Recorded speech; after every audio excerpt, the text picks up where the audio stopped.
സെക്രട്ടേറിയറ്റിന് മുന്നിലെ ആശാവർക്കർമാരുടെ രാപ്പകൽ സമരം 8ാം ദിവസത്തിലേക്ക് കടക്കുന്നു. ആവശ്യങ്ങൾ അംഗീകരിക്കും വരെ സമരം തുടരും. ഈ നിലപാടിലാണ് ആശാ വർക്കേഴ്സ് അസോസിയേഷൻ. കഴിഞ്ഞ ദിവസം ധനമന്ത്രിയും ആരോഗ്യമന്ത്രിയും സമരത്തെ തള്ളിയിരുന്നു. മീര മനോഹരനാണ് ചേർന്നത്. മീര, ഈ തങ്ങളുടെ ആവശ്യങ്ങളെ പ്രായോഗികമായി സർക്കാർ സമീപിക്കുന്നില്ല എന്നാണ് സമരസമിതി പറയുന്നത്. ഈ രണ്ട് മന്ത്രിമാർ, ധനമന്ത്രിയുടെയും ആരോഗ്യമന്ത്രിയുടെയും ചർച്ച തള്ളിയതിനു ശേഷം ഇവർ നടത്തിയ പ്രതികരണവും ഇത്തരത്തിൽ തന്നെയായിരുന്നു. നിലവിലെ പ്രതിഷേധം തുടരാൻ തന്നെയാണോ തീരുമാനം?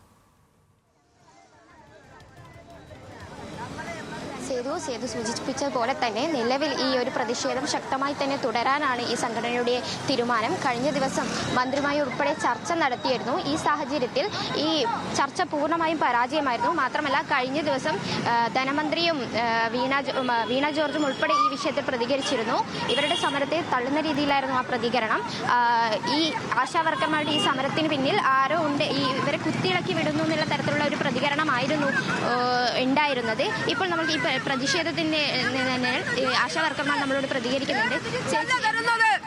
ഞങ്ങൾക്ക് തരുന്ന ഓണറേറിയം, ആശമാർക്ക് തരുന്ന ഓണറേറിയം ഒന്ന് എന്റെ പഞ്ചായത്ത് മാറനല്ലൂർ പഞ്ചായത്ത്.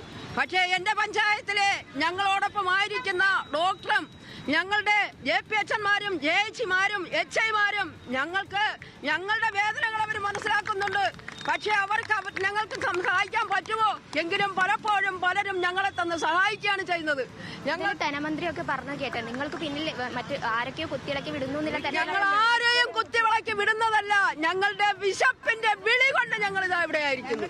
ഞങ്ങളുടെ ജോലി ചെയ്യുന്ന കാശ് ചോദിക്കാനാണ് വന്നത്. ഞങ്ങളുടെ ഗതികോടുകൊണ്ടാണ് ഞങ്ങൾ പൊതുനിരത്തിൽ ഇറങ്ങിയത്. ഞങ്ങൾക്ക് 3 മാസമായി വേതനം കിട്ടിയിട്ട്. ഞങ്ങളുടെ ഞങ്ങൾക്ക് കുടുംബമില്ലേ, എല്ലാം ഉണ്ട്. ഞങ്ങൾക്ക് വിശപ്പടക്കാൻ ഞങ്ങളുടെ കുട്ടികളെ ഞങ്ങൾക്ക് സഹായിക്കണ്ടേ.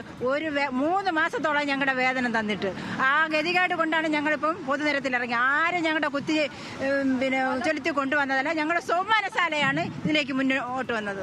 സേതു ഇവർ സൂചിപ്പിക്കുന്ന പോലെ തന്നെ 3 മാസമായി ഇവർക്ക് ഓണറേറിയം ലഭിച്ചിട്ട് നിലവിൽ 7000 രൂപയാണ്. അത് തന്നെ കൃത്യമായി ലഭിച്ചിട്ടില്ല. ഇൻസെന്റീവ് ഉൾപ്പെടെ 4 മാസത്തോളം നിലവിൽ ലഭിച്ചിട്ടില്ല എന്നുള്ള വിവരമാണ് നമുക്ക് ലഭിക്കുന്നത്. ഇപ്പോൾ നമ്മളോടുകൂടി ഈ സംഘടനയുടെ ജനറൽ സെക്രട്ടറി ആയിട്ടുള്ള ബിന്ദുവാണ് ചേരുന്നത്. എന്നാൽ കൂടുതൽ സമരം വരും ദിവസങ്ങൾ കൂടുതൽ ശക്തമാക്കാനാണ് തീരുമാനം. തീർച്ചയായിട്ടും ശക്തമാക്കാൻ 15-ാം തീയതി ഞങ്ങൾ തീരുമാനിച്ചു. 20-ാം തീയതി കേരളത്തിലെ മുഴുവൻ ആശാവർക്കർമാരോട് ഈ സമരത്തിന്റെ ഭാഗമാകാൻ നമ്മൾ അഭ്യർത്ഥിച്ചിരിക്കുകയാണ്. ഇവിടെ എത്തിച്ചേരണം, സെക്രട്ടേറിയറ്റിന് മുന്നിൽ എത്തിച്ചേരണമെന്ന് അഭ്യർത്ഥിച്ചിട്ടുണ്ട്. കാരണം ഈ ഉയർത്തുന്ന ഡിമാൻഡുകൾ ഇവിടെ വന്നിരിക്കുന്ന ഈ സംഘടനയിലുള്ള ആശാവർക്കർമാരുടെ ഡിമാൻഡല്ല, ഈ കേരളത്തിലെ മുഴുവൻ ആശമാരുടെയും ഡിമാൻഡാണ് ഓണറേറിയം വർദ്ധിപ്പിക്കുക എന്നുള്ളത്.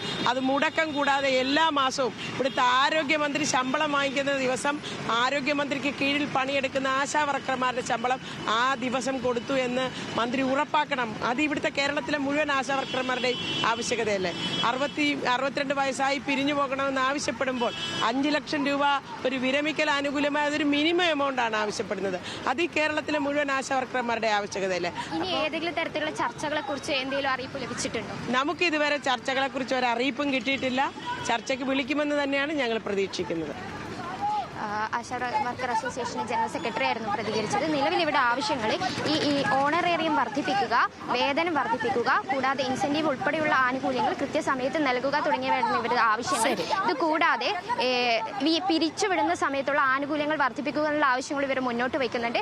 എന്തായാലും വരും ദിവസങ്ങളിൽ സമരം കൂടുതൽ ശക്തമാക്കാൻ തന്നെയാണ് ഇവരുടെ തീരുമാനം. ചെയ്തു. ശരി മീര, ആശാവർക്കർമാരുടെ സമരം 8ാം ദിവസത്തിലേക്ക്.